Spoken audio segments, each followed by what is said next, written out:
I will call the meeting to order. That means we are in order all the time, right? Okay, so we always start our meetings with land acknowledgement. So I'm going to make our land acknowledgement. I would like to acknowledge the ancestral, cultural, traditional, and unceded territory of the Shoshone, Bannock, and Northern Paiute people on which we are meeting today. So welcome, everyone. What a nice group. Happy August. Lots of change in the air.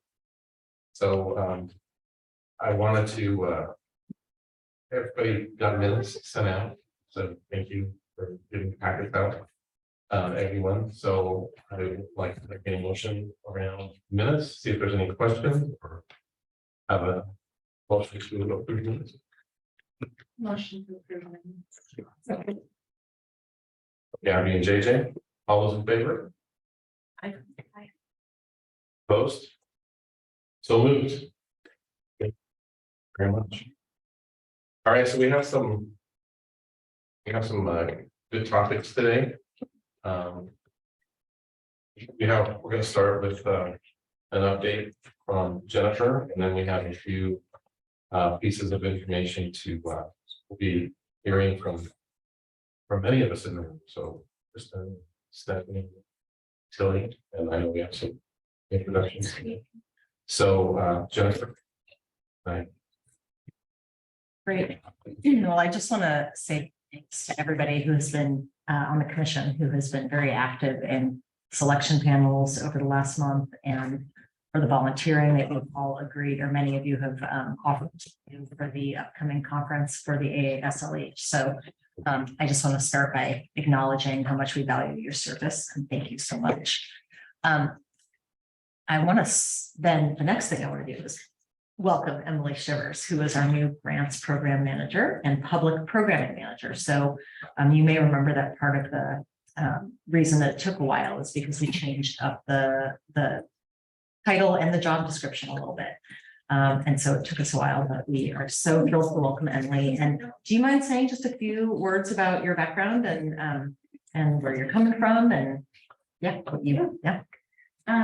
So I most recently was at Boise State for a short amount of time, but prior to that I was at the Idaho State Museum, part of the State Historical Society, some places from that time. And then my background is really in, I did work in as the curator of education, but also public programming as a whole, and got to run some of the scholarship programs at the museum for about 4 years. And then I've worked at a lot of different museums and nonprofits prior around the country, including the Computer History Museum in California, and then the 9/11 Museum in New York. So I have kind of big and small museum experience from around the country, and I'm just so thrilled to be here in front of the team. Thank you. We're very excited that Emily's with us. She's going to be working on Jennifer's team as part of the reorganized way that the department is operating now. So she's going to be in communications and outreach. And then I'm also really thrilled to announce that we made an offer to a woman by the name of Maureen Lavelle, who will be taking over as the history programs manager appropriately on September 6th, which just so happens to be literally my anniversary to the day, 1 year. So it took 1 year to fully staff. Which I'm very excited about. She is coming to us from the National Park Service, and once she's at the commission or at the first commission meeting, she will of course tell you about her background.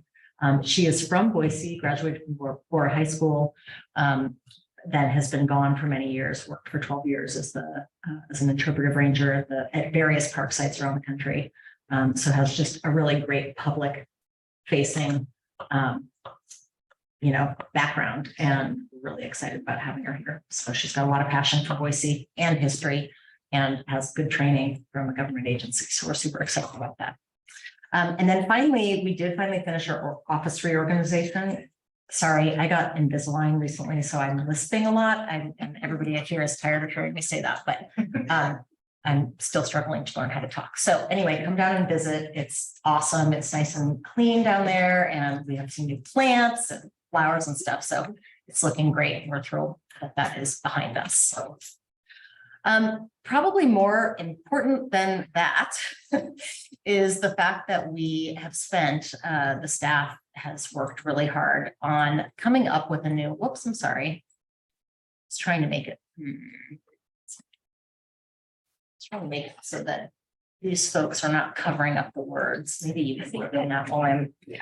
So the staff has been working really hard at a couple of offsites that we've had, and then in their own individual divisions on language and really feeling an intent behind a new vision, mission, and values. So we've been working with our HR team to help us really encapsulate what we as a new team, many of us are new, are trying to do. So I just want to, I'm just going to read these to you to let the words sink in. So our vision is to be a leading cultural agency recognized for fostering a sense of belonging through accessible and place-based arts and history. Our mission is cultivating a distinct sense of place that reflects Boise's rich past, diverse communities, and unique natural setting. And our values, our operations will empower and serve Boise residents. Our activities will create opportunities that nurture and sustain Boise's past and its creative economy.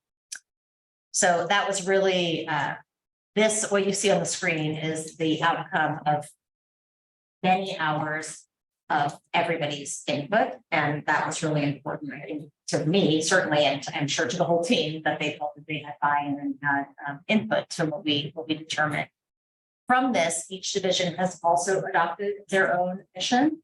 So the history and archives each have their own division. The public art team has a mission and a vision. Cultural sites team, etc. So the idea being that once all of us kind of have the same goal in mind, we can actually create objectives from that and know what it is that our teams are trying to do.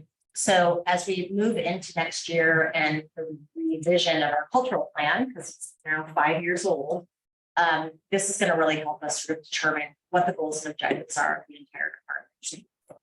So really excited about that. And I think I think the team is happy about it too. I hope. I'm seeing Kristen nod, so. Just a brief update on our continuing work with Capital City Development Corporation. Doing that. We recently signed a pretty hard-fought agreement, meaning not in a bad way fought, but it took a lot of revision and refinement, thanks to the legal team and to public art, to really work hard on facilitating an art agreement in the Linden Box District. And what's great about the agreement, there's a lot of things that are great about it, but there are some new initiatives in there, including some work with Boise State to work. I look at him, I should be looking at you, but both of you, to work with the School of the Arts on potentially putting together a sculpture program to go into the art courts that aren't going to be part of the streetscape there. So we're really excited about that, as well as a couple of other rotating exhibits that are going to be installed, including on the billboard that is on the 16th and the Grove, or 15th and Grove area.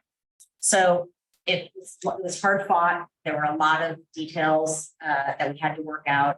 Everybody's got their fingers crossed that we're going to move forward and it's going to go well. Part of what was negotiated during that process is another T4 that will be coming down the pipe in the next couple of months. And that is for CCDC to fund a series of interpretive signs, historical interpretive signs that will stretch all the way from 3rd Street to 16th Street. So it was a bit of a negotiation because they really wanted this neon sign museum, which I'm happy to talk to anybody about. Maybe if you guys have questions, we can talk about it now.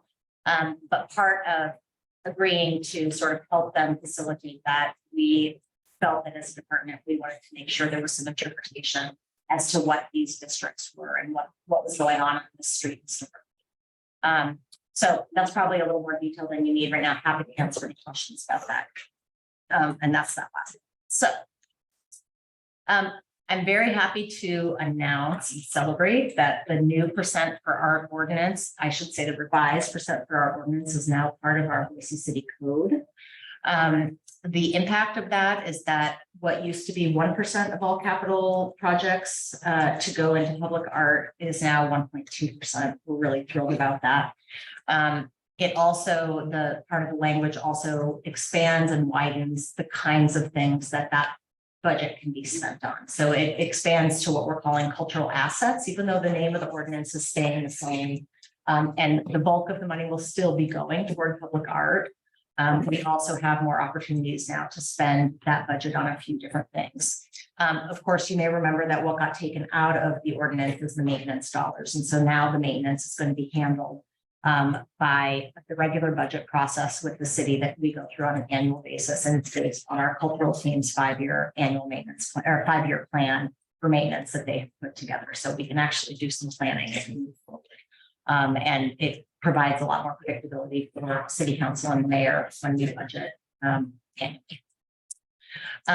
One of the things that we're doing in response to, or as part of sort of creating this new ordinance, is we are also doing some more tracking. So for the last, basically, since the ordinance got passed, I want to say, the tracking of the dollars, particularly in the 2 enterprise funds at the airport and public works, has not been done as methodically and as cleanly, perhaps, as we would like to see it, and that we really need for long-term planning. So we're working closely with the Department of Administration and Finance to make sure that we've got the proper accounts set up, that this is done on a regular basis, that there are methods that we do so that we can, and Stephanie's public art team can really work hard to plan long-term and know what kind of money we have to deal with. So there's a lot of moving parts between the capital plan that city council deals with, and each department has their own capital plan. So it's not an easy process, and we're working hard to make sure that we are part of that process so we can plan properly. Just a couple of wins that I want to share with you. In June, City Council asked our department to present on the history of Indigenous people. We were given 30 minutes to do that presentation in anticipation of the annual event that the original Boise Valley people have been having here for the last 10 years. So that was really very rewarding to know that City Council wanted that information and asked a lot of great questions. And so I think it was a good kickoff for what will, I hope, be many years to come of good collaboration with the tribes. We also have a new, and I'm sure Kristen's going to be talking about this. We have a new permanent exhibit at the Irma Heyman House, which we're very excited about. That was put up in July.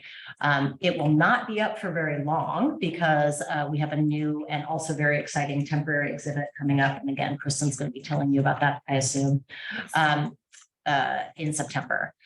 In July, our team also, some of you went with us, took a team trip to Minidoka, and that was an incredibly inspiring tour.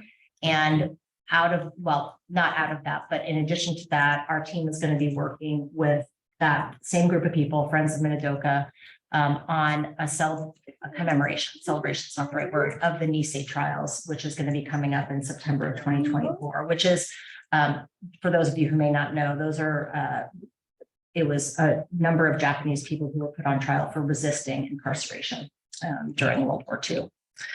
And then just today, I was pleased to meet with Palin Yu, Dr. Palin Yu, who is a professor at Boise State and also has been at U of I think, if I'm not mistaken, but is now an archaeologist over at Walla Walla for the Army Corps of Engineers. And I met her at the Irma Heyman House opening back in September, and she connected me and Travis with a whole bunch of members of the Chinese community, and we've been doing oral histories. So I had an oral history, another oral history that we did last week, and then I met with her today about additional future programming on the Chinese community and with the Chinese community here in Boise. So really exciting stuff happening. Just a quick update on the mayor's awards. We made some recommendations. The department went through all of the applications and made some recommendations just today to the mayor. There were 10 nominees or 10 applicants really for the cultural ambassador position. The mayor has selected one that's going to remain announced until September, till the day of the event. And then, of course, she made some selections in the categories that you see on the screen here. There were a total of 23 nominees for each of these categories. And there were some really great nominees, incredibly deserving people, and we're very excited about the awards. So announcements will be made sometime in the next couple of weeks, once everybody's been notified about that. Just a reminder that the event is on September 21st. And so we're hoping that all of you will attend and bring your friends and colleagues and peers and all of that. We are going to have sponsorship opportunities for tables this year, which is different from the past. We've never done that. So you'll be getting correspondence, and we, of course, would love your help in getting sponsors for the tables too. Just a quick, because Travis, because we don't have a history programs manager right now, so I just want to give you a little bit of an update on that. I have contracted with a historian, some of you may know Chelsea Dame, who is no longer in state, but had been wanting to do some work with the department. And so we have decided that we are doing sort of as a regular offering, going to be doing some foundational Boise history tours. It's really important that we aren't competing with our very important constituent, Preservation Idaho, but these are really not going to be very focused on architectural history, but more really on foundational Boise history. So I've been working with her on getting some of that done. We also are excited to announce that we are planning to do a soft launch, do we call it a soft launch, Jennifer, of our history website in October. And just for a little bit of background, it kind of came to the department's attention during COVID that we didn't have much of an online presence when it came to Boise history. And so we're working on that, and we have an unbelievable amount of content, and we're really combing very carefully through that material to determine what's going to go up on the website. But a lot of the building blocks are already in place, and now we're just sort of working on figuring out how we're going to get that up and what's going to go first. So be on the lookout for that. And then we have 3 of 4 of our Fettuccine Forum speakers committed for 2023. This are 2023-2024. This is, we think, the 20th anniversary of Fettuccine Forum. Right, Jennifer? Is that correctly? It's 2024. So we're straddling 2 years. Yes, right. So maybe we'll celebrate the 20th anniversary 2 years in a row. But in any event,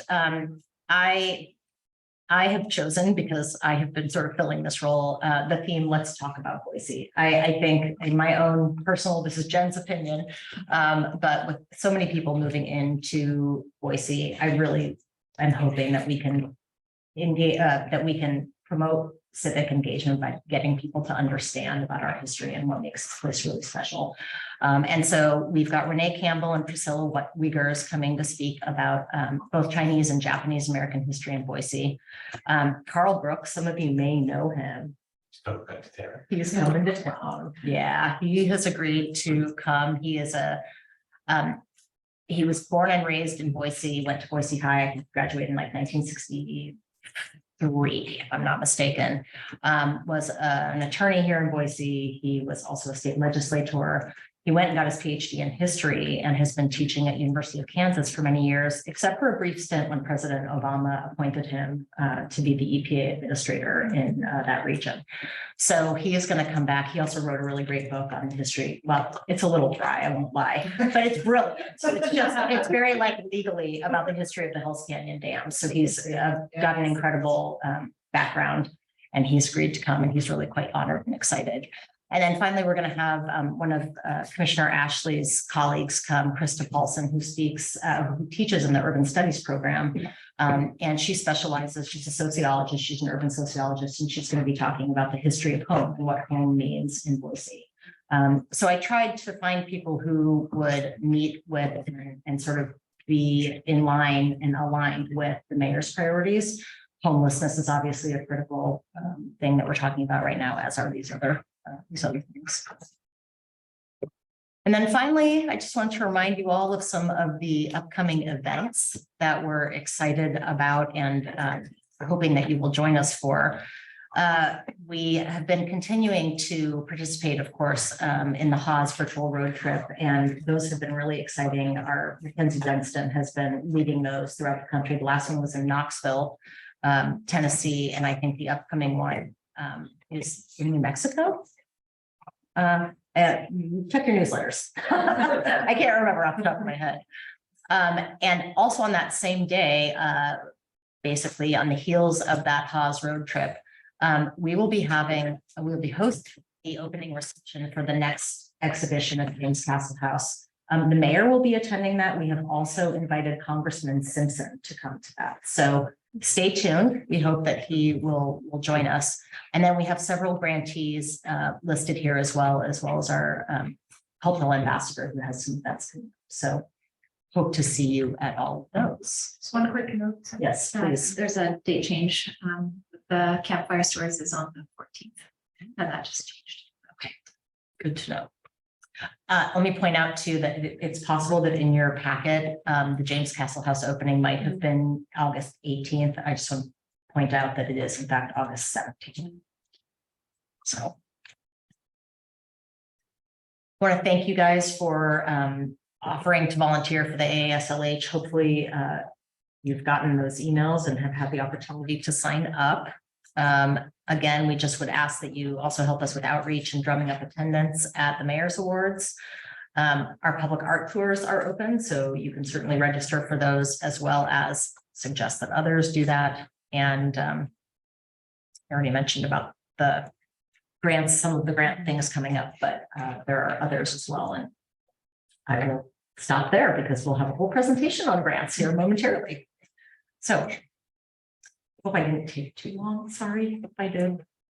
Thanks for the questions for the conference coming up. Is there, so I went to the link and I'm having a hard time finding where the, because was that an option to sign up as a volunteer? Is that right? Correct. Do you know where we would go for that or? How about I'll send it to you. Okay, Yeah, thank you. I will I reach might, out to you. it might be right in front of me, I guess too, so. Those things are never easy.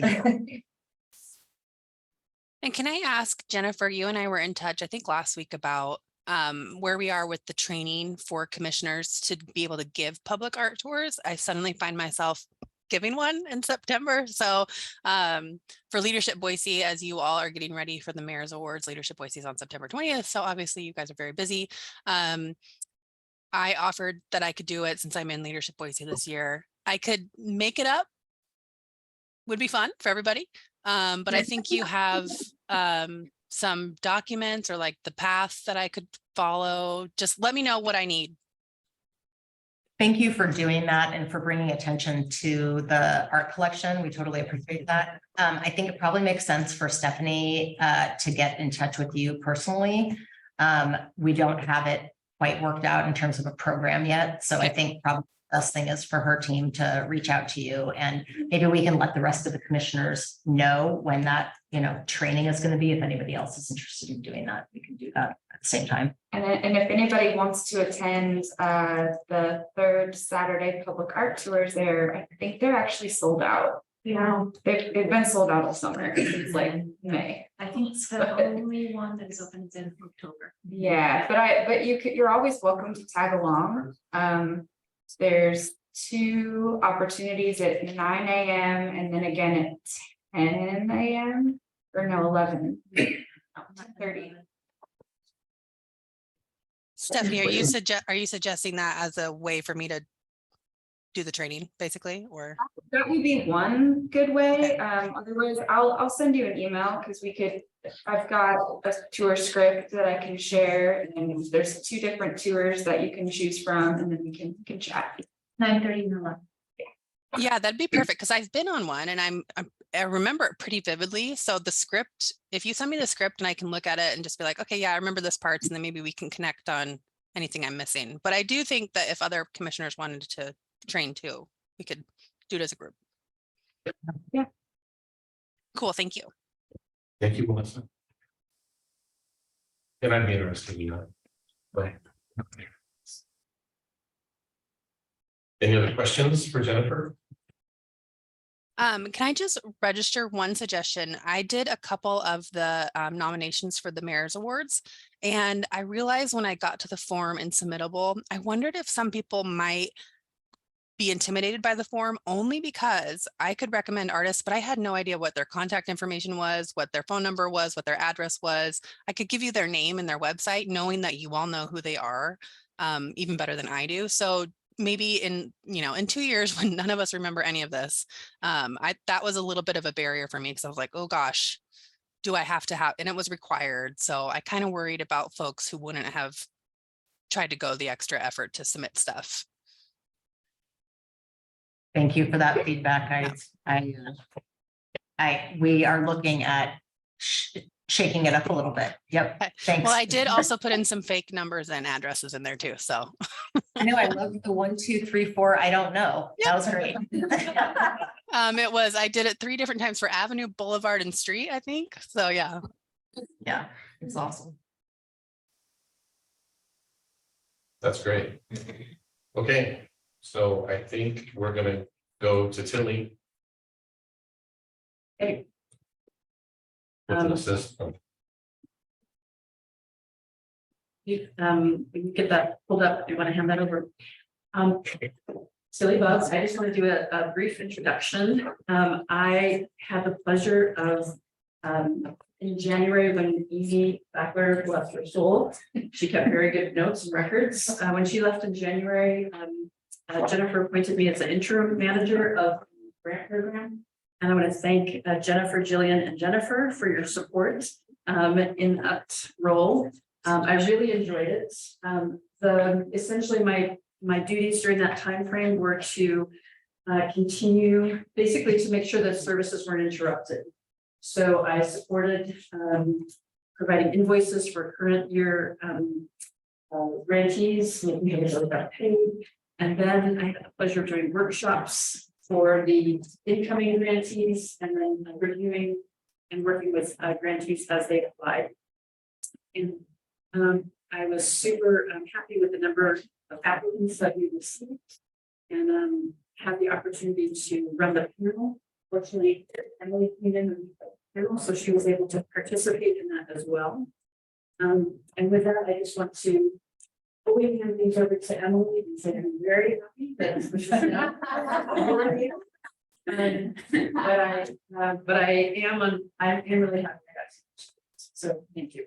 Thank you. Yes. Yeah, I just want to thank Tilly. Something I was great about. That's what she was.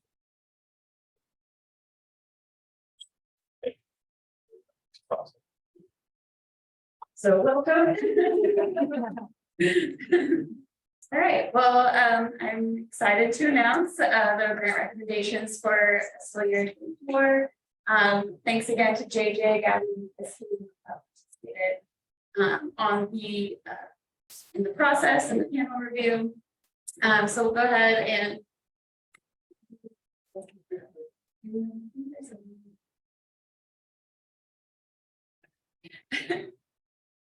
so just to go through a few dates, important dates from the program.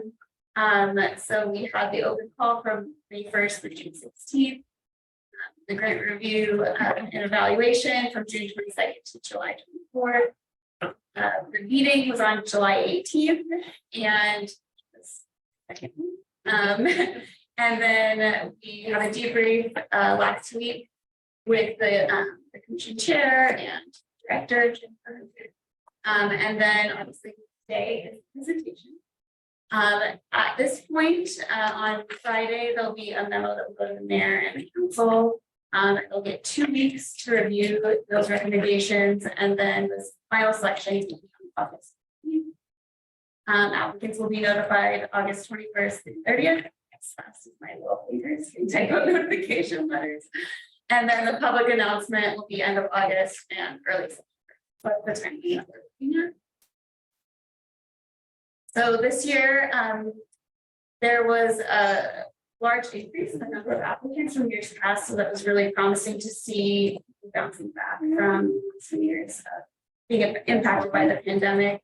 So we had 150,000 available, but we had $222,549 requested. So we, the panel had to make some decisions.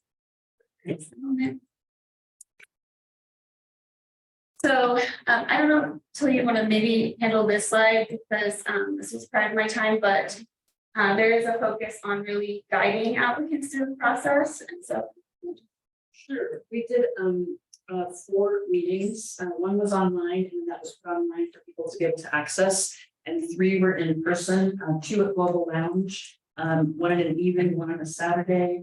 And then one downtown, so that people at the library, so that we had different locations, different time slots. And I would say the ones at Global Lounge were the most heavily attended, and particularly by the constituency that Global Lounge serves. And then I did 24 one-on-one meetings with people reviewing their ideas or reviewing their actual applications. So that relationship building is really important. And that also helping to communicate what we're funding and what we're not funding, and helping people feel confident that they can put the application through. I think your note about being intimidated by a process is true with this program as well, that people can feel a little intimidated by the questions that are asked. And so trying to make it as accessible as possible through that support was really critical. And I know that that will continue. I don't know if you want to talk about the. Sure, the panel was awesome. Gabby, AJ, and Chris served as commissioners, so we had 3 great commissioners, and then we had 4 people from the community. We only chose people for the panel who had done it before, to since I had never done it before. So thankfully, they were more experienced than myself, and so everyone read panels ahead of time. There were 2 people per grant application that scored, but everyone read everything. And then in the meeting, the panel was able to discuss, and I would like to open it to the floor as well if our commissioners would like to comment on their experience or their perspective. Well, first off, I just wanted to comment how incredible I think it is that you guys do have those meetings to be relationship building and help usher people, not just through the insertion of the grant, but also like the success and completion of the project. I think that's really huge in terms of access and equity and stuff. So that's just really powerful, and I love hearing and seeing that happening. I was really impressed. I thought there were a lot of really great grants. A lot of the same ones from last year that I remember, but a lot of different ones too. I don't know how specific to get, but there's one in particular that's it's called Classical Queens Our Time, and it just like that grant blew me away. It was so well written, and the concept is very cool, and so I'm very excited about a lot of them. That would be fun to see.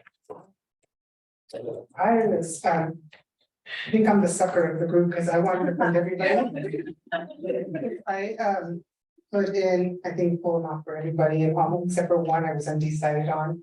And it wasn't because I didn't agree with what they were doing, I just didn't understand. I think in really what the grant, the fact that are what we're trying to do, but I think out of all the ones that I read, only one I was undecided on. And but I'm really glad to see how we can turn out.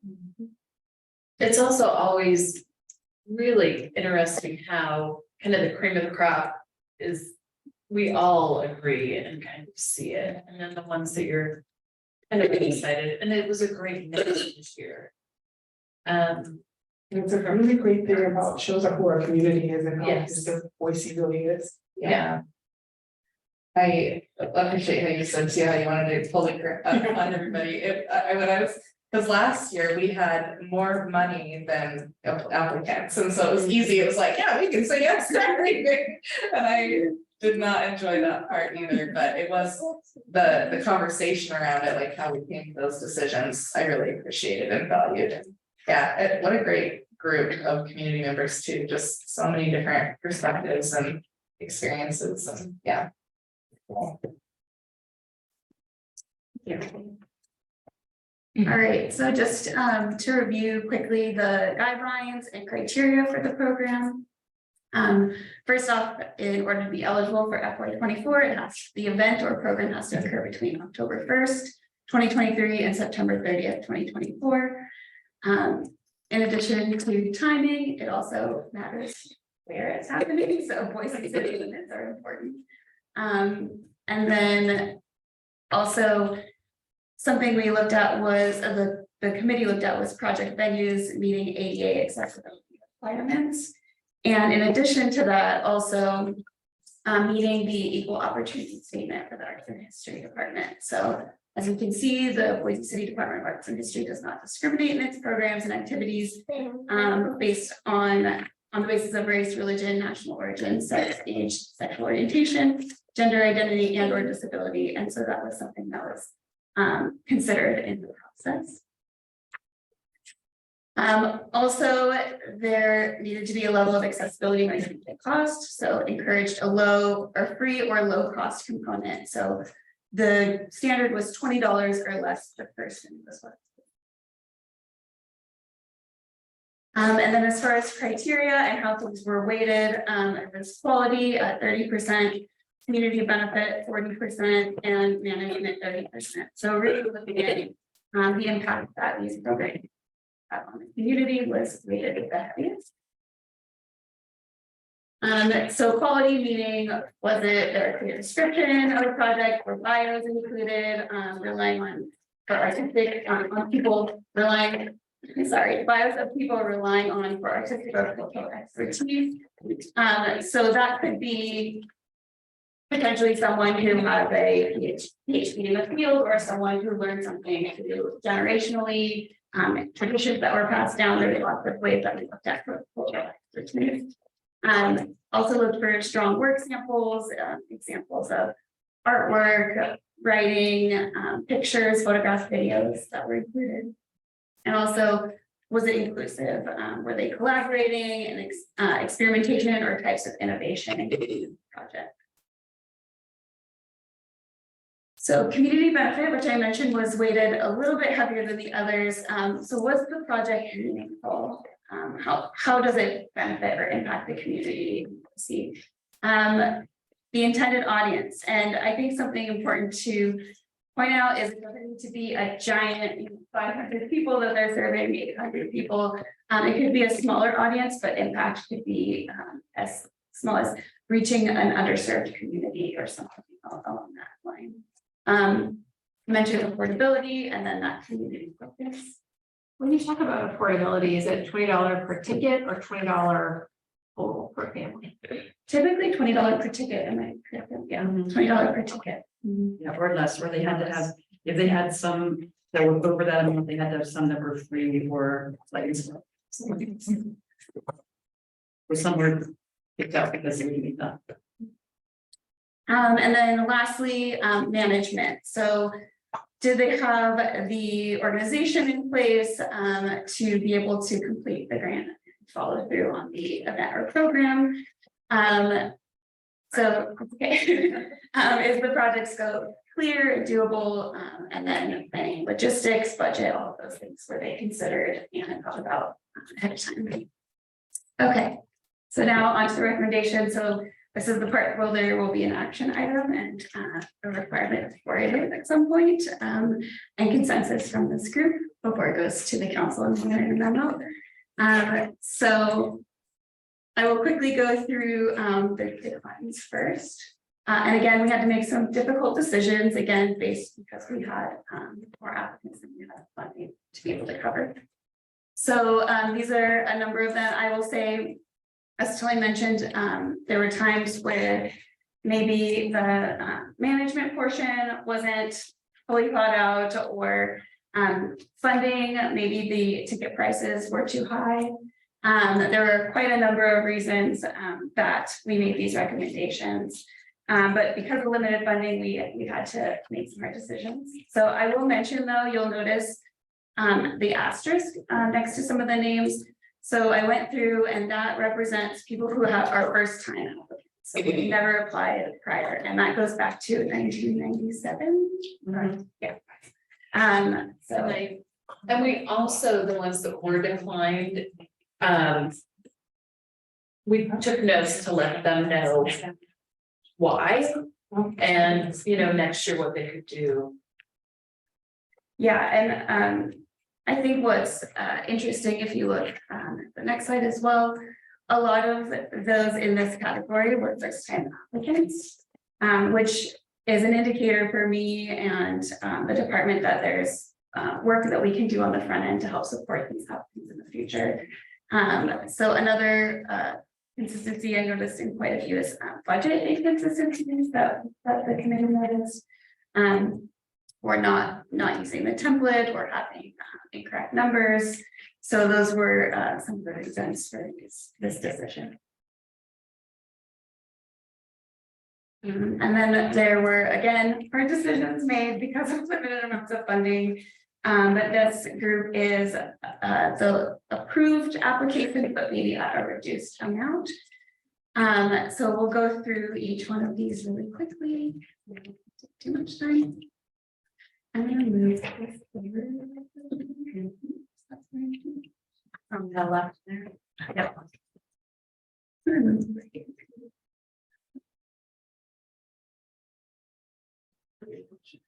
Change the shape.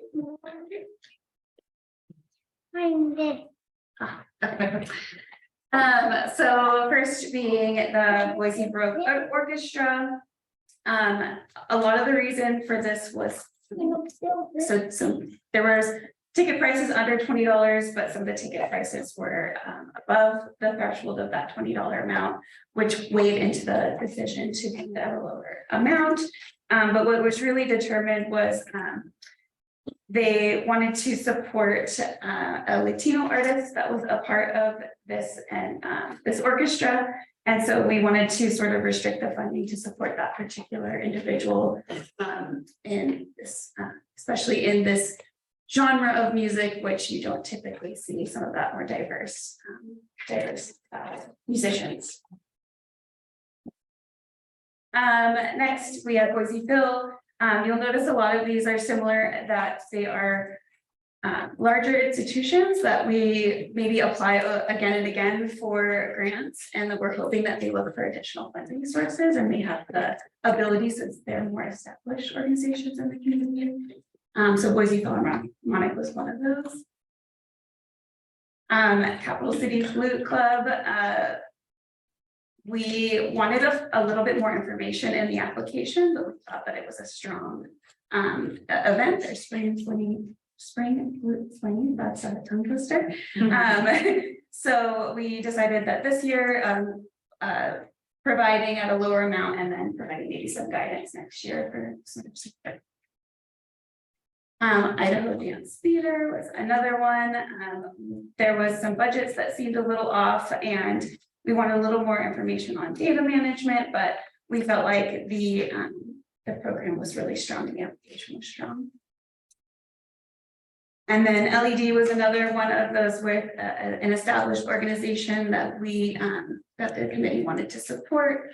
There was also noticed that LED's programming was only partially in Boise and also outside of Idaho as a whole. So funded at a lower amount to support that Boise event. Lost Grove, that was another budget sort of issue, but I think there was a general agreement, and I'm sure you want to chime in, that it was such a great event because it takes place in neighborhoods around Boise, so sort of outside of that downtown core, so a great organization to support. Opera Idaho was again limited funding, and hoping that they can maybe seek some additional funding sources. Can I ask a question about the Lost Grove one? Are they a for-profit entity? I don't know the answer to that. I don't think we are technically. I think they're doing it under the auspices of Lost Grove, so it's, I believe they, yeah, I believe it is a for-profit. They're doing it under the auspices of Lost Grove, Okay. but they're doing it in partnership with Morrison Center. Okay. Morrison Center is the nonprofit that's associated with. And then Stars of Steinway, again, another event that was, there were some events held in Boise, but we noticed that a lot of the events were in Meridian, trying to really focus on that for Boise area. No, you don't have to be a nonprofit to apply. So I was wondering. Yeah, you don't have to be you can be a nonprofit, for-profit, or individual. Okay. And then finally, under the lower amount but approved is the Winter Wildlands Alliance. I think there was some concern about the venue rental costs and things that they asked for. But a great organization that and a pretty strong application that they can fund. All right, so we'll dive into full approved, recommended for full amount. So first off is Kate Walker. Kind of an interesting idea. She wants to create sort of place-based exhibit with books that are centered around a theme. Very much.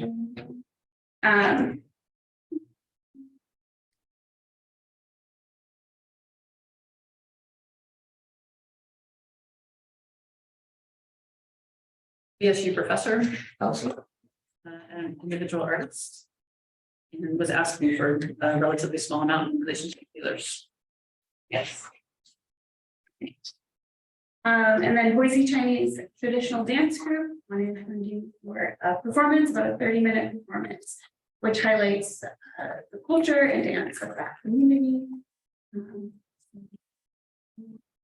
Colossal Cinematic Showcase, Boise-based film premiere. I believe they're going to be doing it at the Egyptian. Great organization. Boise Community Band, they want to do public performances. I believe it would be really free to the public, which is a huge benefit for the community.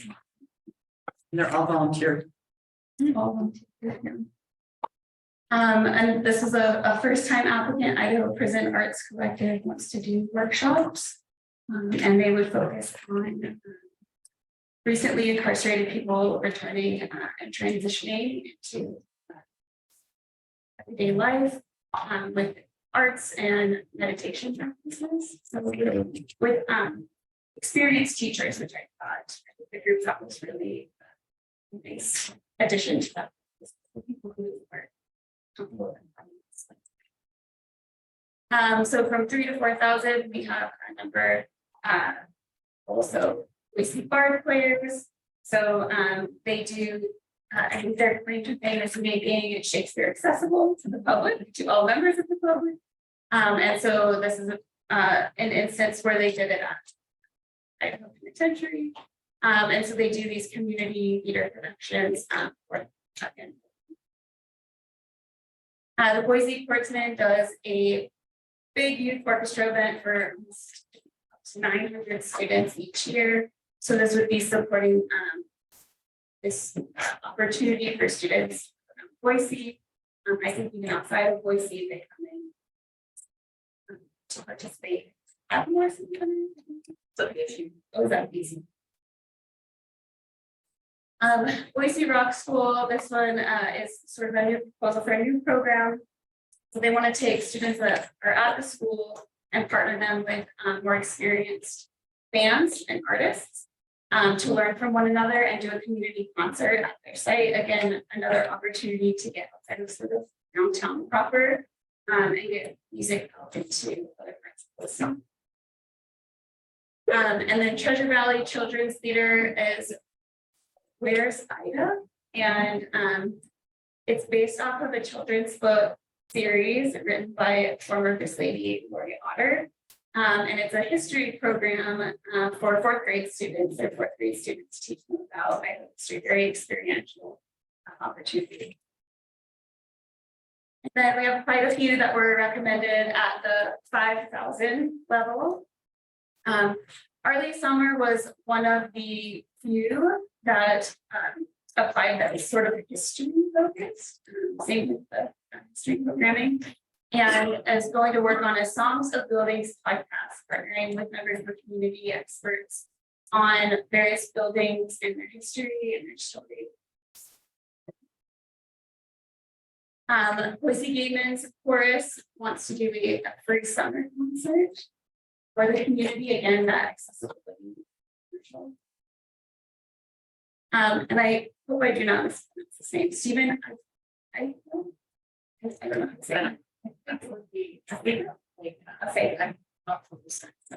Apologize for the mispronunciation. So with support from both Google Lounge wants to work on a sort of a multimedia exhibition about the experience of someone from the African diaspora in new place, Boise. And so this would go to materials to help support that exhibition. I-48 is a longstanding film competition in Boise. They get 48 hours to film, and then they have to create these, and then they do a premiere, and really great opportunity for people in the film community. And then Idaho Japanese Association wants to do the Japan Day 2024 event to talk about culture, history, and arts around the Japanese. This is the one that was mentioned earlier. Jessica Harned is the Classical Queens Our Time. That was mentioned. It's a really interesting, it introduces Black classical musicians, Lawrence Price and Margaret Bonsby. And so focused on sort of a different audience or a more diverse audience in that classical music setting. And then similarly, Rachel Becker wants to commission chamber music featuring Althea Talbot Howard, which you see here. Althea is a Nigerian-born composer and award oboist, so featuring her. And then some familiar ones in this round, go to the African Community Development Project. This was noted by the commission as being by the committee as being a successful project last year. So teaching women from the African community traditional basket weaving to the arts, and then giving them the opportunity to sell those. Ballet Idaho is a learning through dance program, which is aimed at youth and teaching. They talked about teaching math and various concepts through movement, which is really interesting. Boise Contemporary Theater, their 5x5 and summer reading series, so is making some of their programming more accessible to the community at lower cost, free. Brett Perry focuses on Dance Boise, which is a performance that features really diverse types of dance from various communities, including Indigenous as well as all sorts. So featuring those in a performance here in town. Downtown Boise Association wanted to again apply for supersized First Thursdays, where they feature different artists around downtown, and they sort of pop up. It adds a lot to those experiences. It's part of Downtown Boise Association. Global Lounge applied for 2024 World Village Festival, and this has been granted a grantee in the past. So it features artists from Boise as well as outside of Boise, and it brings kind of the world to our community right here in town. Idaho Concerts and Care focuses on professional musicians that perform at care facilities, and some of the conversation around this one is that is a community that sometimes gets forgotten. And so the focus on bringing them live music and having people come to them was really exciting. Thanks. I'll come to that too. Something I love about this application is that both years they've read it, they bring in like research and studies on like the health benefits and the physical benefits and the mental benefits. And it's a really powerful application. to read. at this phone. And they bring in their families. Yeah. So it's not just going to care facilities, families are invited. Which is. Right. And then the last grouping, so Idaho Shakespeare Festival, they do access programming such as signing to make their events more accessible to the community. Indonesian Idaho does Indonesian Culture and Heritage Day, and I think it also includes the badminton tournament, which is a huge piece of that culture. And so they want to continue that tradition in Boise. Kevin McTeague has the Baroque music concert, and so bringing this would help pay the artists that would be a part of this event. Wing Studios does a 7 o'clock program, which is on 7 o'clock on Sundays, where they bring in various artists, and you can see the images there, providing accessible programs. Story Night is they do dynamic live storytelling events. I'm sure many of you know this organization at this point. They've been around for a while. So this would help support the production costs and some of their late night events. And then the Makatas Heart Foundation wants support for their Mother's Day event, and it helps to educate the guests about Africa and its rich tradition, and dance, and the potluck where everyone they sort of honor mothers in that community. And then Trika is looking to make their summer camp programs more accessible by offering scholarships to some of those opportunities. Okay, I made it.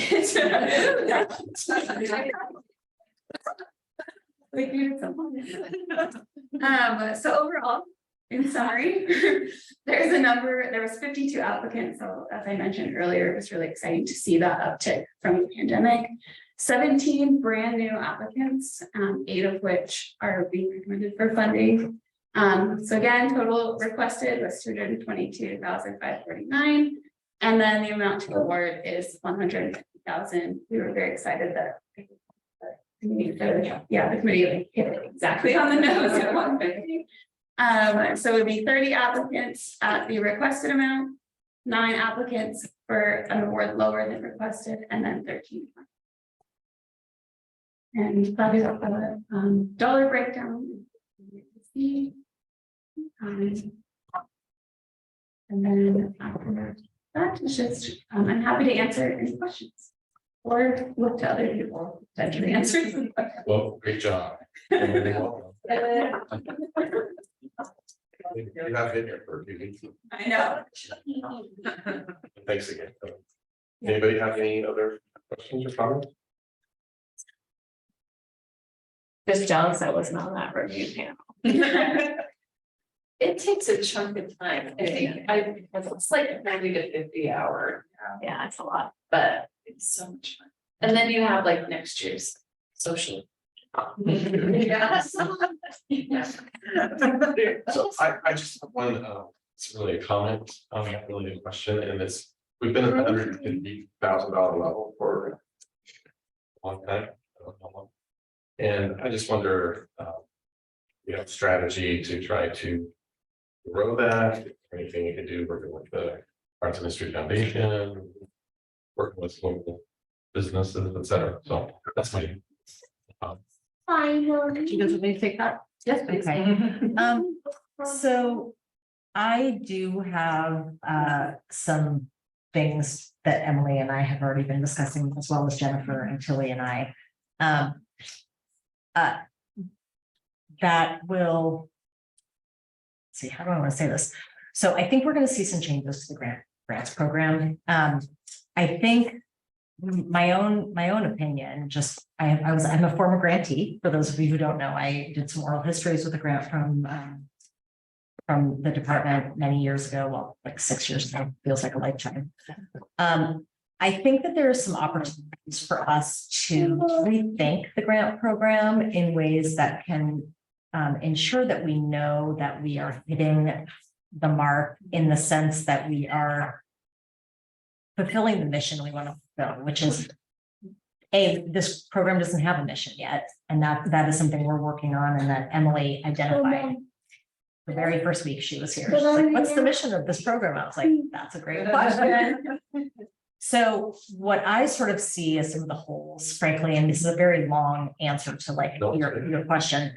I worry right now that we are, and when I say only, I don't really mean only. I think this is a really incredible program that has done incredible things for the community. But right now we are really sort of funding one-time events, as opposed to creating a program that's really going to uplift organizations that continue to have events well into the future.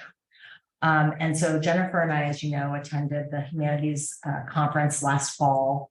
And we met with the Los Angeles County Grant Program person there. I have been doing research on the grant program in Washington, DC, as well as some other cities around the country, to look at some opportunities to sort of switch up the way we're doing things. $150,000 isn't a lot of money, but I think that there are ways that we could be leveraging that money to sort of help these organizations become sustainable themselves into the future. And so Emily and I will be working hard on that with Jennifer's assistance, of course, with the goal of once we have that set, we will then feel more confident and have more credibility going to council and going to the foundation and going to other perhaps businesses to do additional fundraising. But I think we we need to rethink the program itself so that we have a clear sense of what we're trying to do and how we are contributing to the community beyond, and again, I'm going to say just without really meaning it, beyond just a single event one year, right? And so we've got some plans toward that end. I'm very confident that Emily and Jennifer are going to do a great job thinking about that and designing that, but we do have some strategies that we are just in the very early discovery stages thinking about. Yeah, and would love your input, and I'm sure we will be asking for it. So no doubt in my mind, we will be calling on you for your expertise and thoughts about how we can sort of switch this up and make sure that we're supporting our community the best that we can. I have one. No, please. Please. I don't know, yeah, we can. Okay. She's proposing her email. Yeah, and maybe we'll make a note that Gabby wants to be on that committee.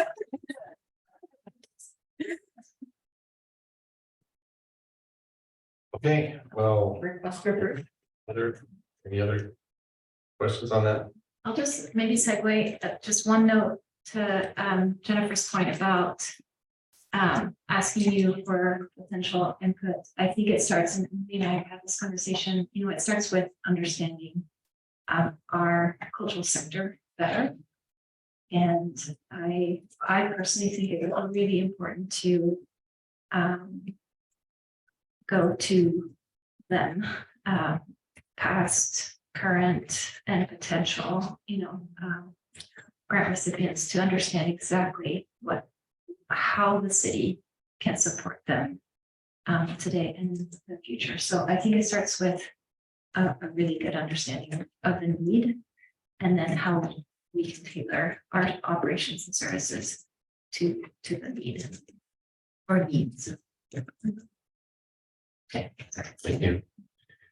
Yeah, quick thing. I just want to say that I remember last year when we did this, we spent so much time talking about those that had been declined, that we didn't have an opportunity to actually talk very much about those that had been awarded.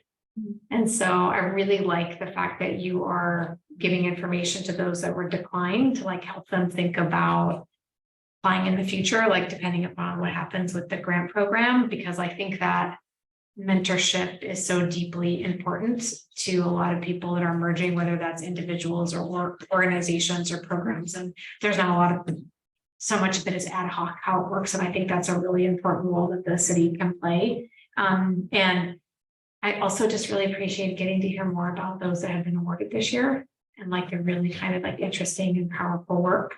And I also just wanted to take a moment to say how speedy you all are. When I see the days, the thing that we talked about earlier, that the cultural awards, everything was turned around in 24 hours. And the same thing with this, and that takes an awful lot of work and coming from academia where we ask for extension after extension after extension. That kind of commitment, I think, is really fantastic. On the process, I think. Thanks, Amanda. Okay, well, let's go ahead and transition. So I think Stephanie up next. Request for approval. Oh, we do. I'm going right past it. Sorry. We approved. Motion from JJ, second by Amanda. All those in favor? Hi. Opposed? Thank you, Melissa. Opposed? So moved. Congratulations. And good luck with mayor and council. Great work. Okay, now, Steph. All right. I just have a quick update on all the public art happenings. So a lot has happened. It says accomplishments of the month, but we haven't had a commission meeting in a couple months. So there's more than just for the month. We've got, I guess, like the biggest thing, the biggest accomplishment that I kind of had a realization of today was that we've had 5 public art selection panels in the last 4 months. We have selected 5 artists during these panels. So that is kind of what is listed out in my update here. So the one we did today was the West Valley USTIC public art projects at Redwood Park. We selected an artist. And so that process has started now for has to go through the significant local economic presence thing through city council to be affirmed, and then we can contract the artist, and that has to go through council to be like confirmed.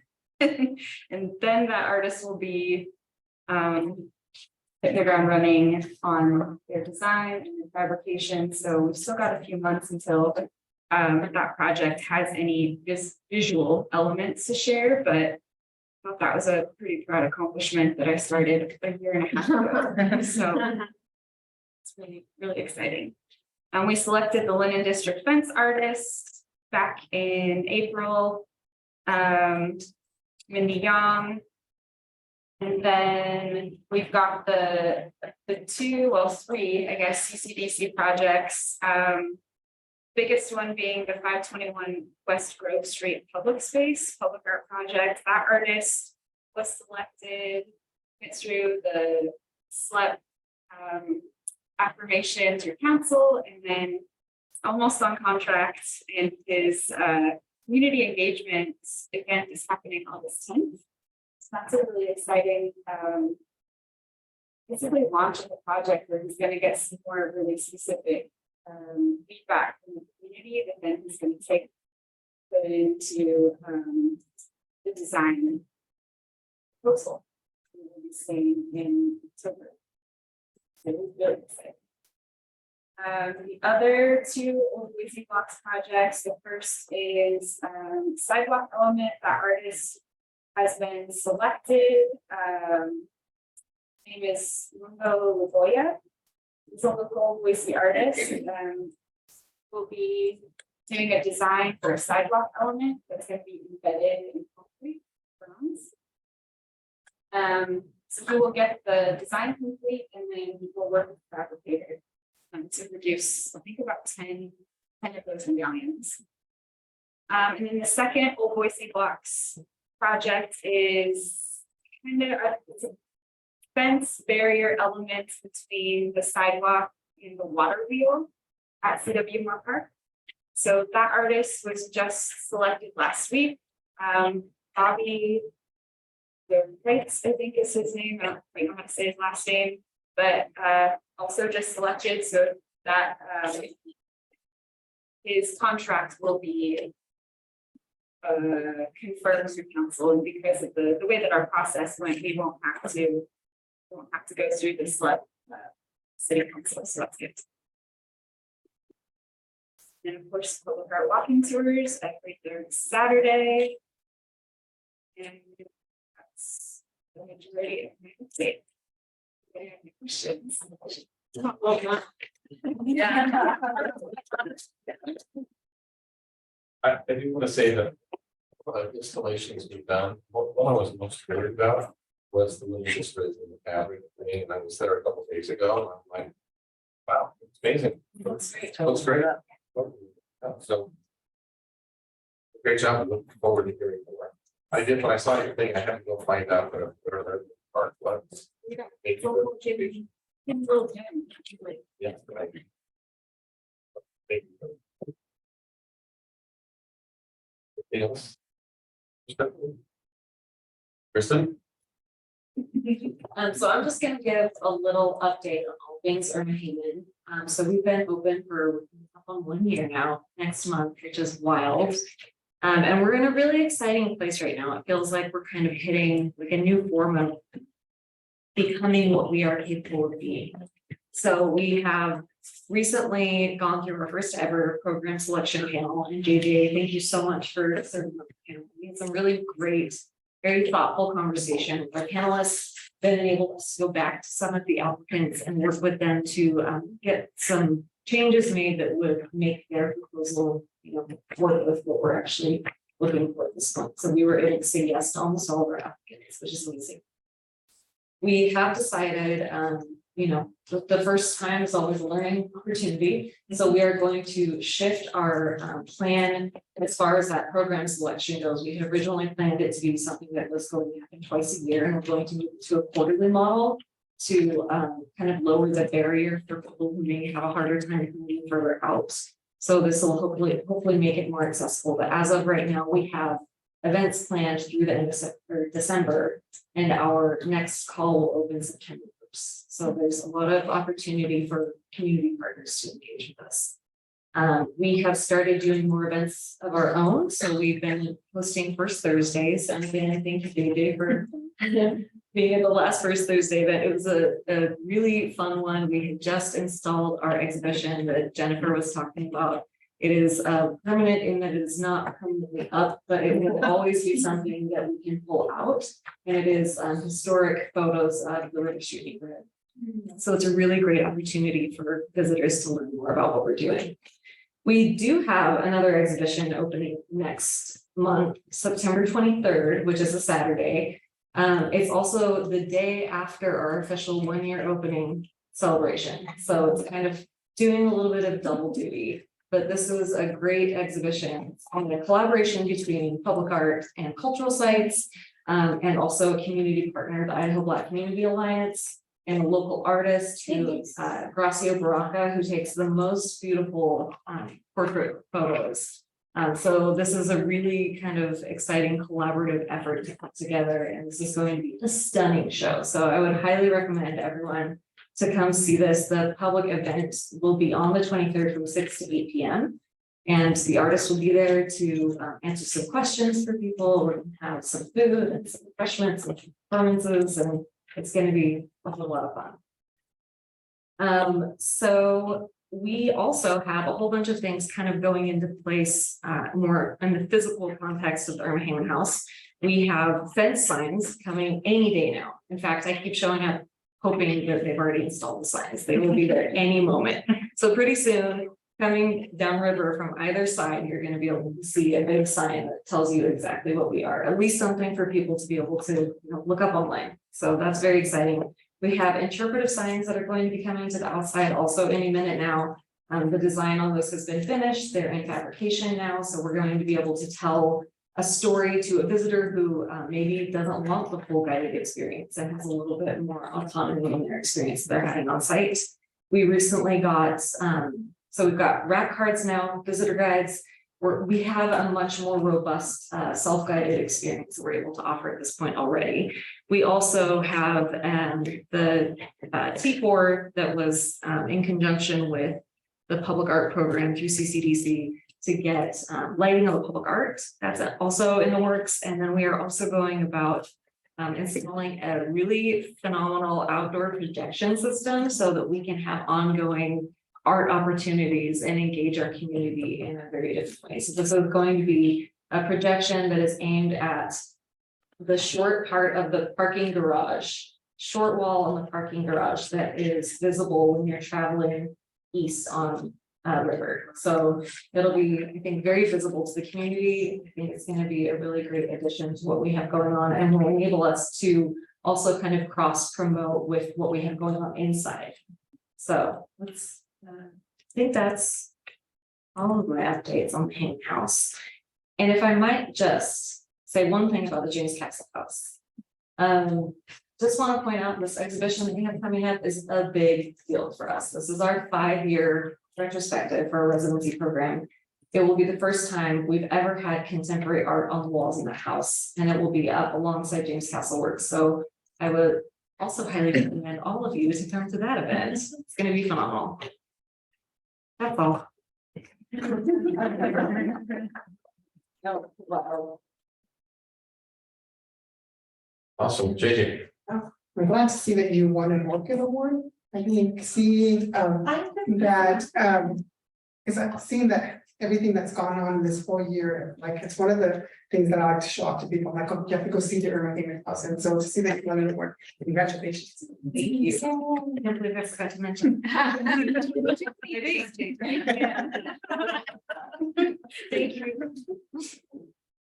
Well, speaking of the Hammond House, I do want to acknowledge Catherine has been on the call the whole time, and Catherine, if you're out there, I mean, she's the first person I think that got their senior pictures or their school pictures taken for the Hammond House. So cool. That's awesome. So I don't know, Jennifer, just mention the change. Yep. For Yeah, that. sure. It's too bad that Sophie's not here tonight, but tonight would have been Sophie Squire's last evening meeting with us. She's off to university. We don't remember where. But we're very excited that Catherine is going to move into being our student voting member. And so congratulations to you, Catherine, and we're looking forward to your continued service and thank you for that. And if you want to say something, you certainly may. I'm just going to say one other thing real quickly. We're checking in with mayor and council to determine how she and they, but she in particular, want to move forward with student appointments. I don't want to overspeak certainly, but my sense is that she's been moving toward putting most students on the climate action committee that she has been forming. So I don't know if there is going to be another commission appointment made. I am checking into that and I will update you as soon as I know. So. Did Catherine want to say something? Yeah. Yeah, I just want to say thank you, and I'm sorry to be not in person today. I'm currently in Korea right now, so I wasn't able to join in person. Catherine, what time is it there? Go to bed. Oh, it's morning. It's morning. It's Okay. like 9 a.m. Okay. Yeah, but You're dedicated. and I'll see you in September in person as a commissioner member now.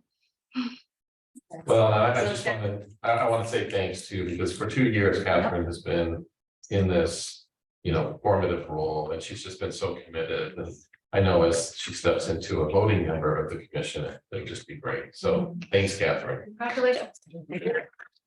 Thank you.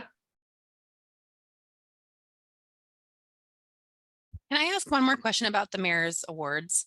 When do the winners find out? Is it like a beauty pageant thing where they find out in the room, or are they told ahead of time and invited and given a ticket? They will be informed by the mayor. We're hoping between now and Monday, actually. Got it. Yeah, so. Cool. Very good. That's correct. That's great.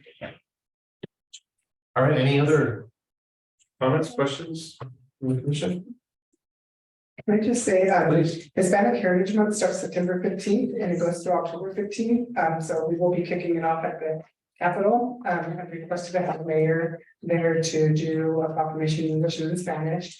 And I will be releasing my 4th edition of the Hispanic Heritage Month cookbook. And so that cookbook highlights Hispanics from all over the state of Idaho with one of their family recipes that they want to include in there. And so we started it during the pandemic and we just kind of taken off from there. So we, and this year we're working with KTVB and Idaho Food Bank to also produce some cooking videos that goes along with the cooking. That's great. Will you send out? Yeah, I will a way send for us something probably to Jillian. Perfect. Thank you. Just say, at 1 o'clock at the, but I'll send something out and then ask Jillian to send it to me. Just gonna say one thing, say, happy anniversary to Jen. City of Boise. I think that's really Until remarkable. September, but Is it September? yeah, It's not August. What month is, I'm teasing. I've given up. thank you though. Well, September sixth, never mind, I'll hold it. August. It should be your mom's fault. well, thanks for everyone. I mean, great, thank you, and thanks to everyone for all the work, dedication. That's good. So if nothing else, then go ahead and adjourn the meeting. Thank you. Oh. Yeah, it's a motion to adjourn. Motion to adjourn this meeting. Second.